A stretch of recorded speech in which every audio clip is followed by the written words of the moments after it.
12,000.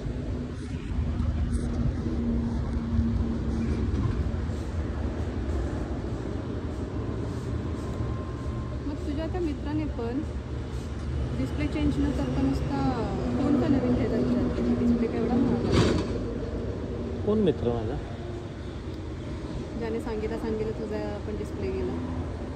ज्याने काय सांगितलं? ज्याचा डिस्प्ले गेला आणि तुला 10,000चा फोन मागितला होता ना. कोण? ज्याचा डिस्प्ले गेला? ज्याच्या मोबाईलचा डिस्प्ले गेला होता ना. कोणाच्या? तुझ्या मित्राच्या. त्याच्यानंतरच तुझा पण. माझा मित्र? अच्छा. त्याचा जुना फोन आहे तो खूप, आणि त्याचा डिस्प्ले माझ्यासारखा नाही गेला. पूर्ण ब्लँक झाला, पूर्ण खराब झाला डिस्प्ले. इट्स लाईक तो रिप्लेस करावाच लागणार आहे आणि त्याची कॉस्ट आउट ऑफ वॉरंटी आहे. माझा डिस्प्ले इन वॉरंटी आहे. म्हणजे माझा पूर्ण मोबाईल इन वॉरंटी होता 1 इयर. पण त्या कंपनीला कळलं की डिस्प्लेमध्ये प्रॉब्लेम आहे ॲक्च्युअलमध्ये, लाईक जेन्युइन प्रॉब्लेम आहे. मग त्यांनी डिस्प्लेवरती फक्त 4 वर्षाची एक्सटेंडेड वॉरंटी दिलेली आहे, आणि ते पण फक्त ग्रीन स्क्रीन असेल वगैरे तर.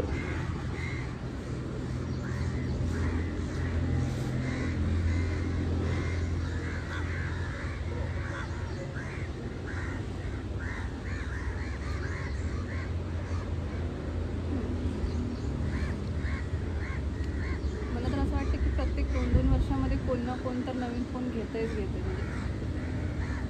एक माणूस 40 वर्ष जरी फोन 40 वर्ष जर एखादा माणूस फोन वापरत असेल. 40 वर्ष 40 वर्ष जर एखादा माणूस फोन वापरत असेल तर तो किती वेळा फोन बदलत असेल? पण 1 मिनिट थांब, 40 वर्ष कोण वापरतं? जगलेला माणूस. एकच फोन नाही म्हणत आहे मी, असं एक तुला सरासरी सांगते. इन जनरल माणूस मॅक्सिमम फक्त 4 ते 5 वर्ष फोन वापरतो, आणि दॅट इज मी मॅक्स सांगतोय मी तुला. मी तर 2 वर्षात पकडते. हां, तुझ्यासाठी तू 2 वर्ष पकड, पण माझ्यासाठी तरी मी 4 वर्ष. तर जोपर्यंत तो मोबाईल चालतोय चांगला म्हणजे तोपर्यंत मी चालवणार. नक्कीच चेंज होतील ना इझिली.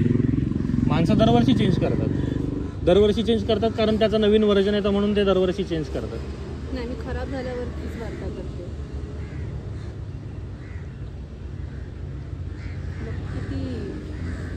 किती आपण त्याच्यावरती पण पैसा खर्च करतोय ना.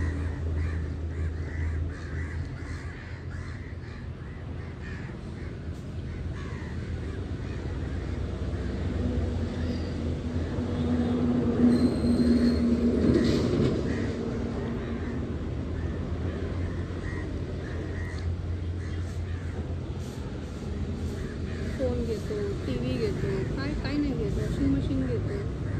खूप खर्च असतात ना.